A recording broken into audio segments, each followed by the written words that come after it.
rädda bara köra förbi. Vilken överraskning.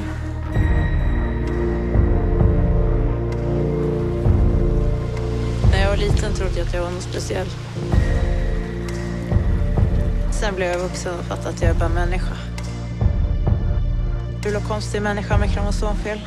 Det är väl inget väl på dig?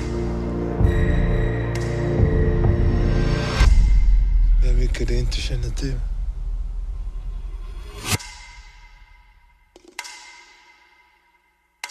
Var fick vi det där? Det här?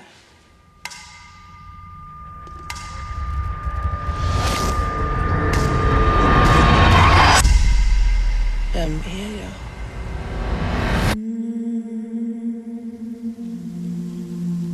Du ska inte lyssna för mycket på vad människor säger.